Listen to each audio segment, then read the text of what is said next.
Seth, what's happening, man? How are you? Good, good. Hey, well, thank you very much for having me here. I really appreciate it. So I'm here today with Seth Brown. So Seth, you got a lot going on, man. Family man, you got a wife and kids.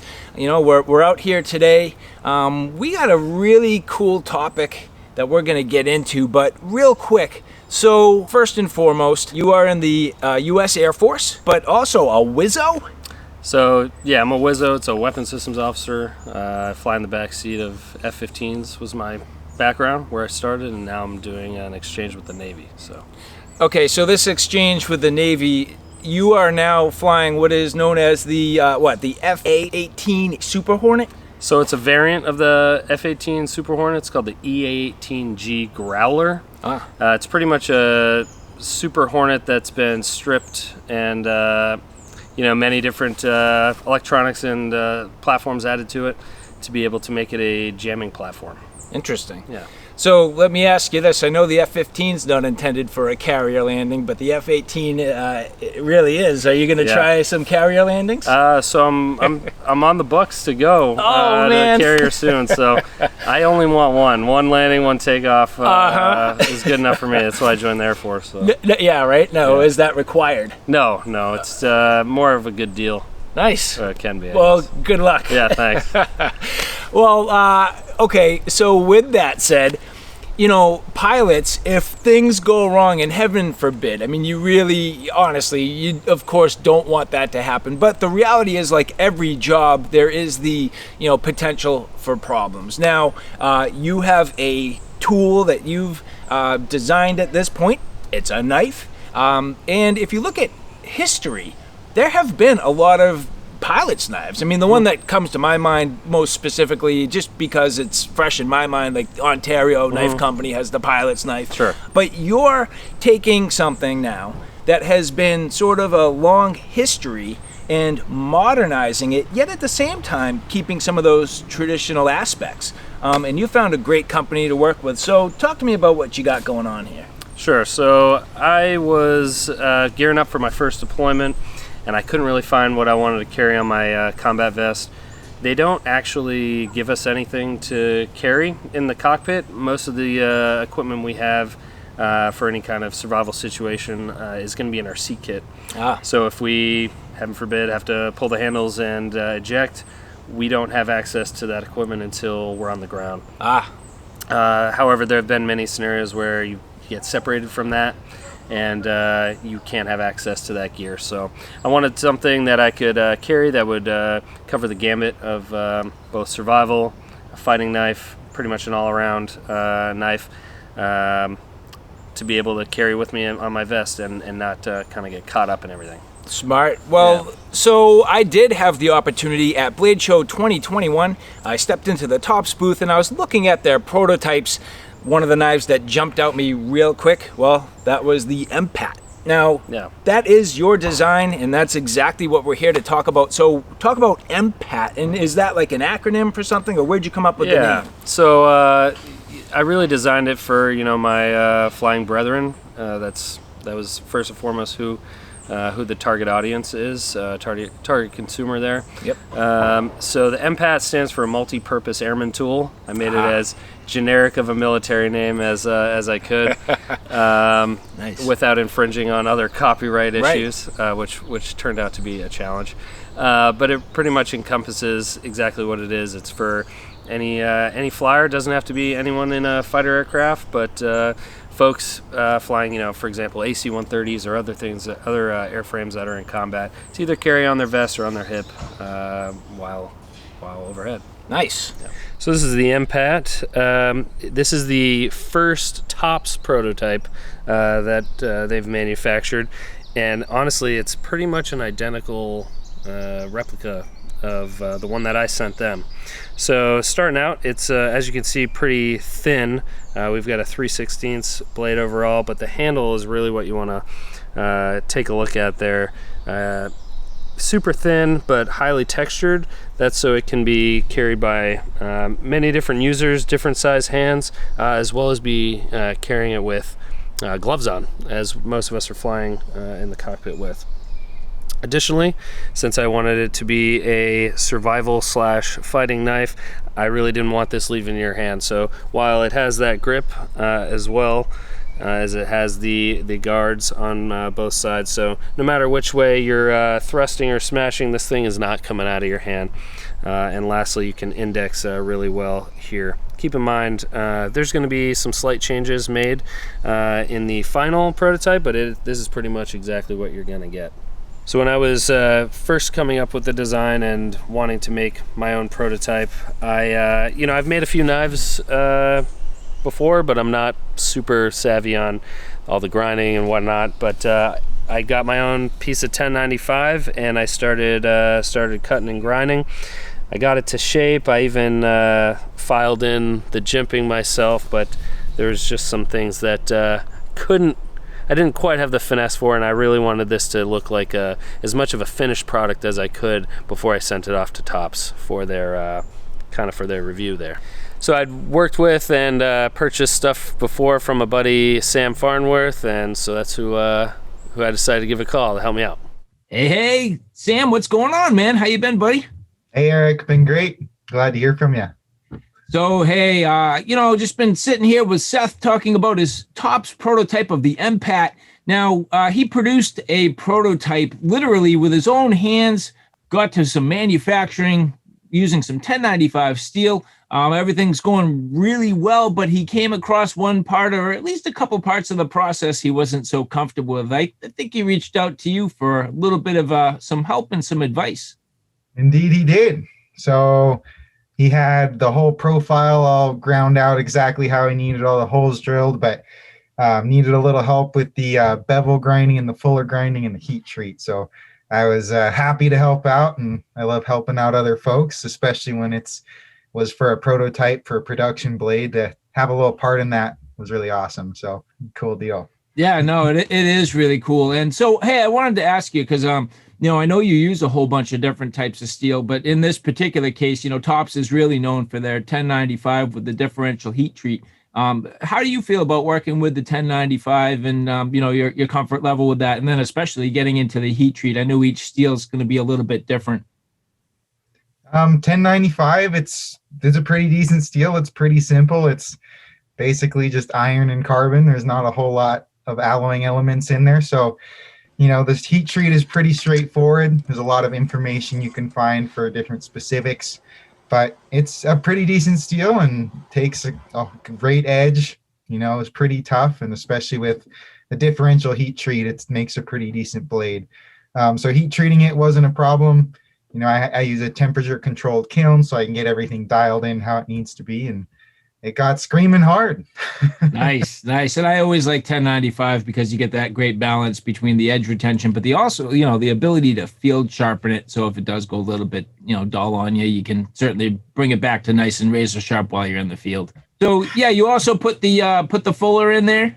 Yep. So along with the blade grinding with the edge bevels and the top swedge, the blade has a very unique fuller design, and that was, I think, probably the first fuller that actually needed to turn out well.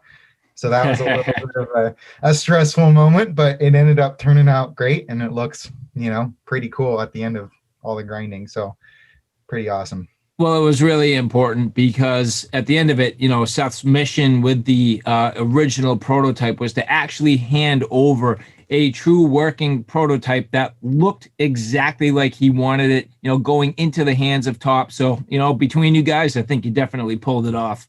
Yeah. Well, thanks, man. I really appreciate it. And I really like having a physical thing that you can then base other things off of. It's not just a drawing on the computer. You can feel it. You can see what needs to be changed. And I was happy to be a part of making it happen. And of course, realizing that once you've created that working model and working prototype, that the blade itself actually functions and feels the way that you want and is exactly what you want to turn around. And of course, handing it to Tops for production, that's going to be an important step. So exactly.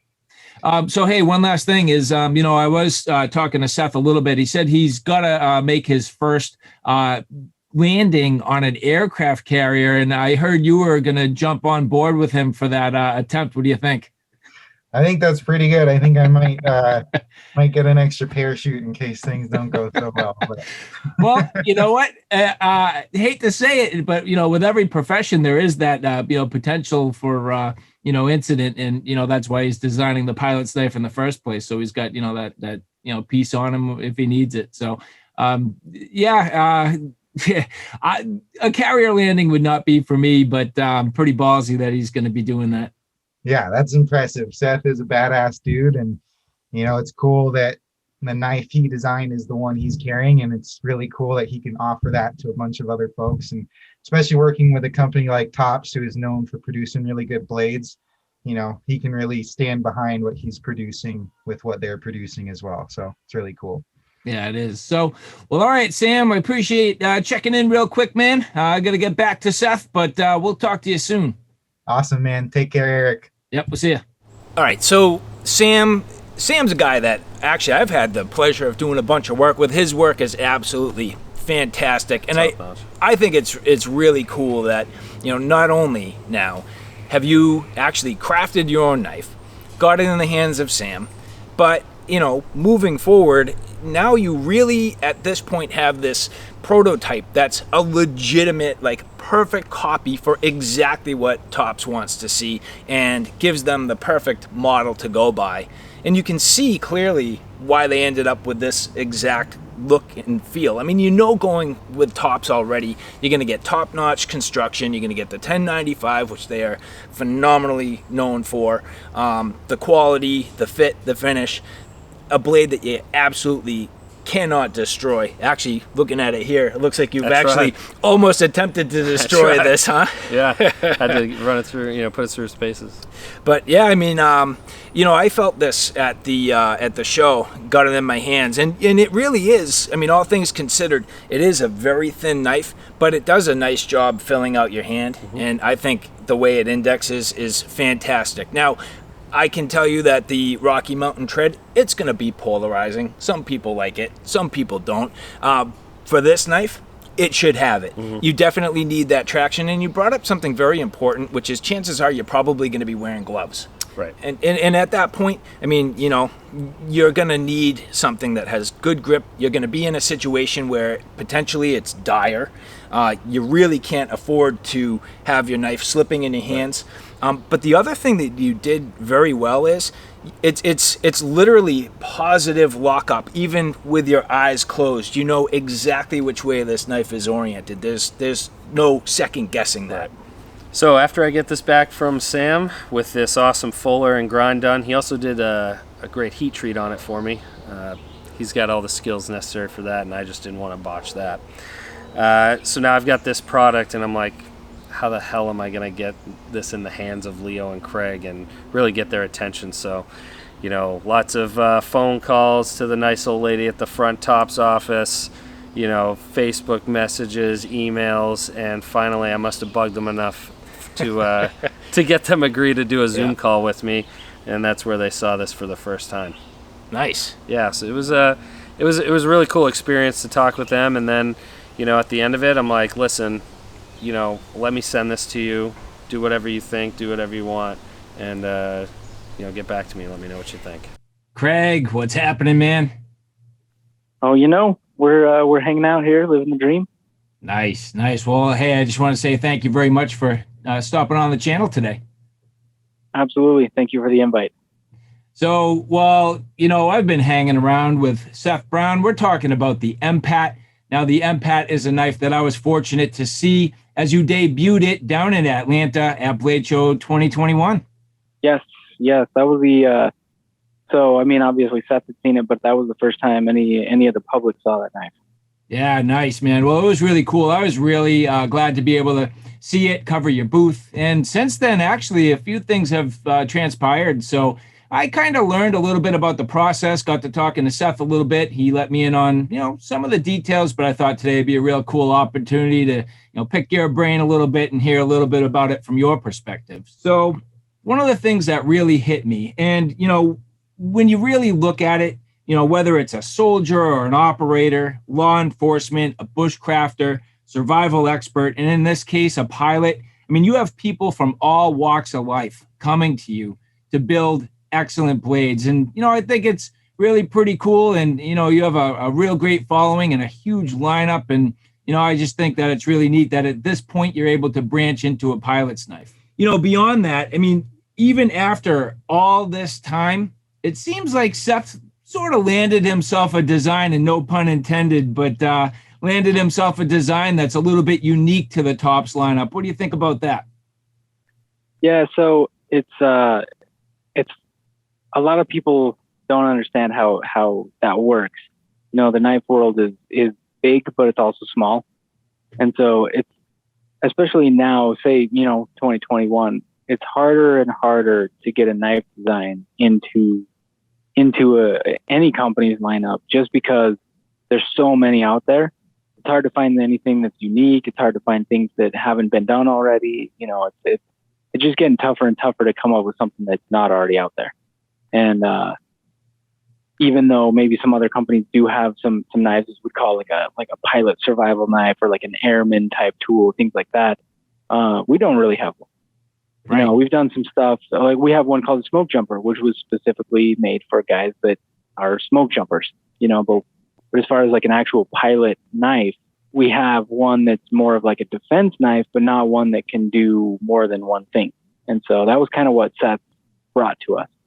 Yeah, no, and it seems like it's going to be a really great design. I like the fact that it's first off compact. I mean, I think that was one of his main design features, but if it's like every other Tops knife, and I actually already know that it is from seeing some of his testing and, the abuse that he's put it through, I mean, it's going to be robust, it's going to be tough as nails, and it's going to be a knife that you absolutely can't beat. So when your life's on the line, not only now does he have something that's compact and it can stay with him, but it's going to really do what he needs to. Heaven forbid he gets into a survival situation.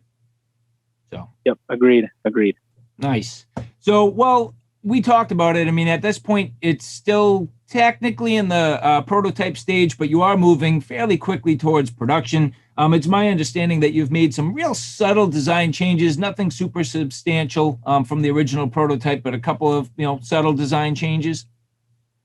Yeah. So the vast majority of people won't notice a difference from what we debuted at Blade Show and what actually is released.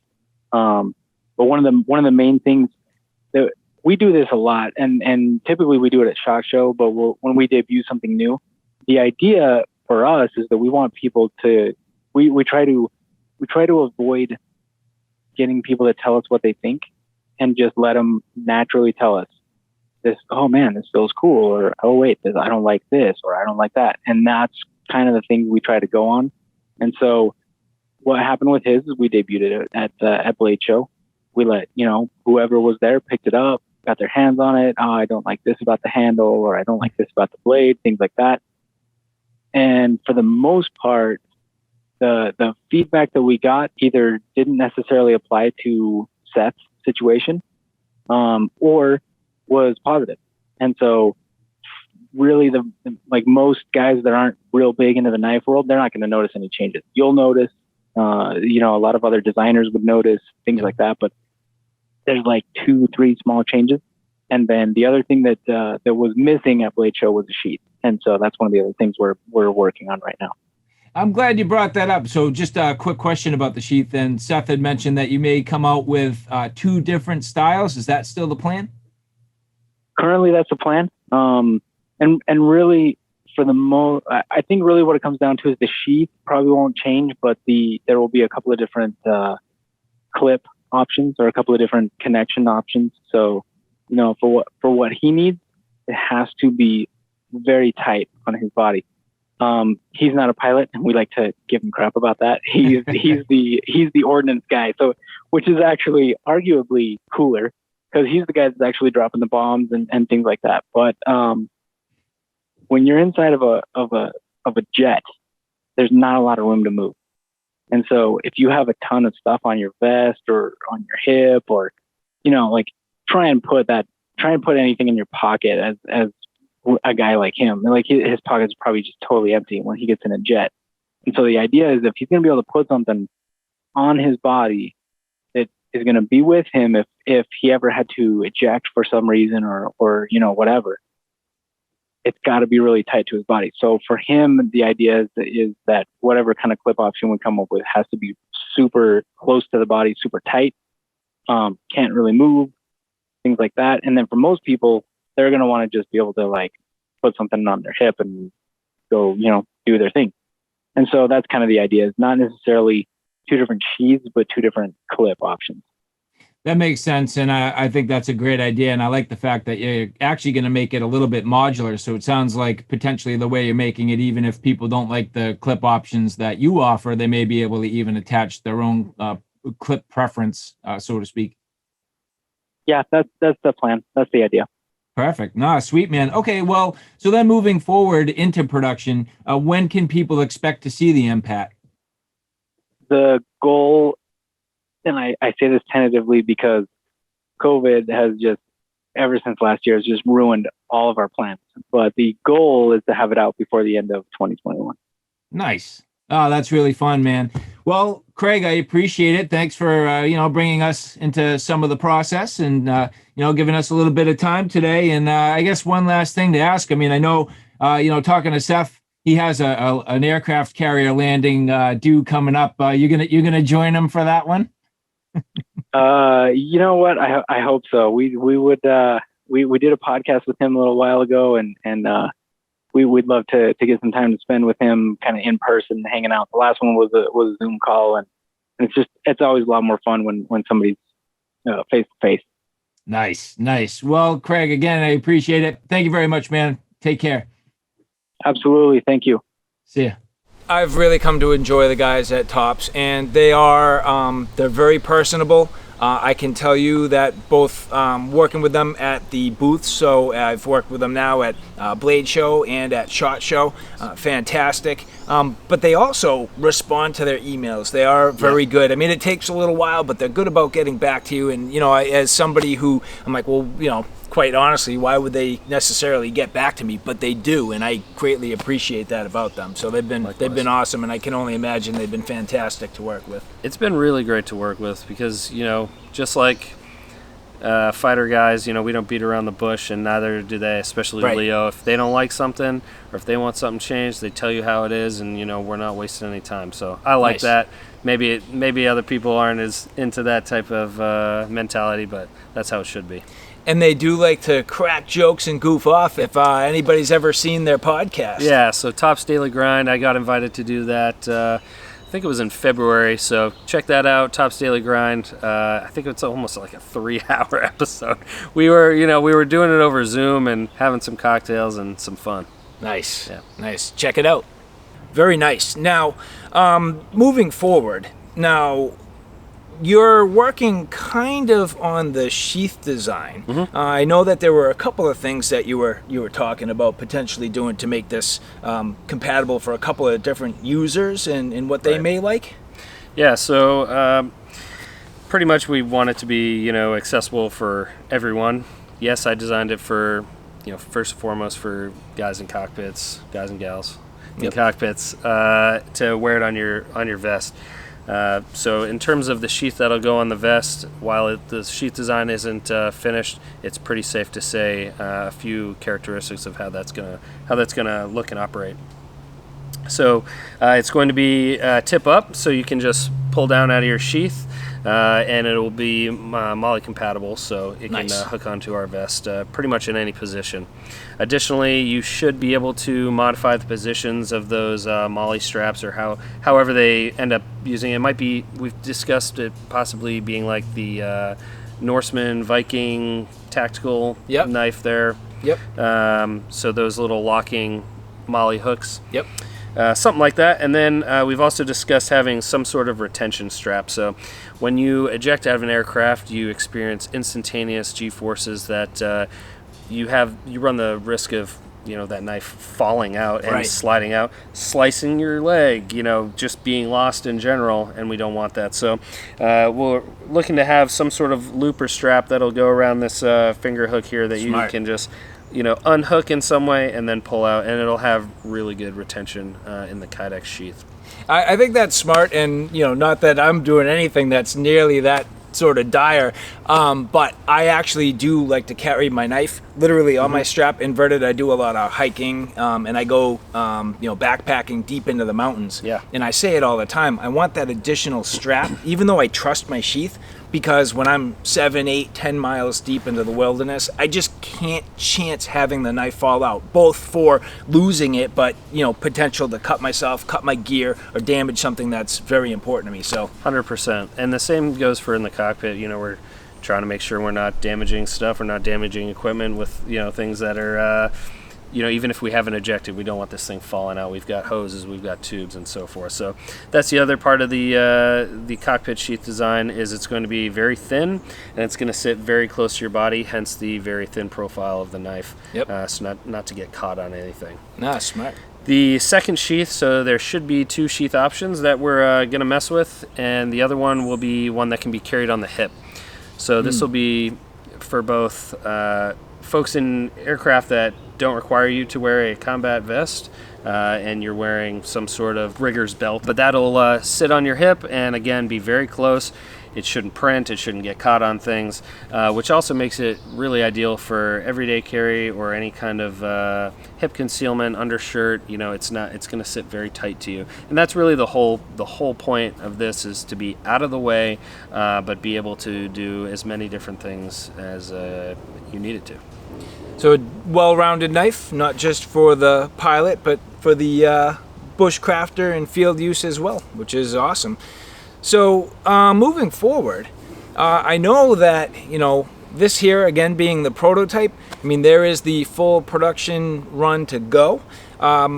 This is something that we expect to see pretty soon coming to the market. Right now it's, it's early in the summertime, but we do expect to see this pretty soon. I guess a couple of things. You've talked about making some minor design changes to this. Yeah, there's just going to be a couple changes, especially after, Craig and Leo really wanted to gauge people's interest at Blade.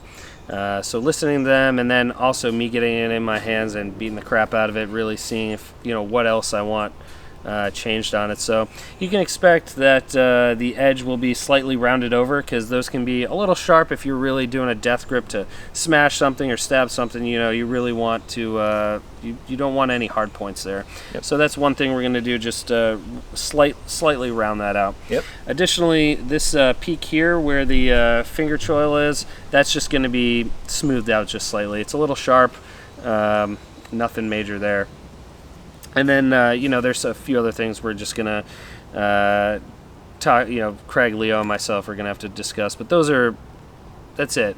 The whole goal was for me to send them as much of a finished product and as much of a Tops-like product as possible. Right. Not to copy their designs or anything like that, but just sort of appeal to their style. I think there's something to be said for a successful designer who's working on a collaboration that can make a design that literally fits within their catalog, and that shows your flexibility, your versatility, and your understanding of their product lineup. So if you're going to have a knife that fits within their product line, you should probably make one that actually looks like it belongs, right? You don't want it to leave too much to their imagination. Yeah, so nicely done. Appreciate it. Killer, man.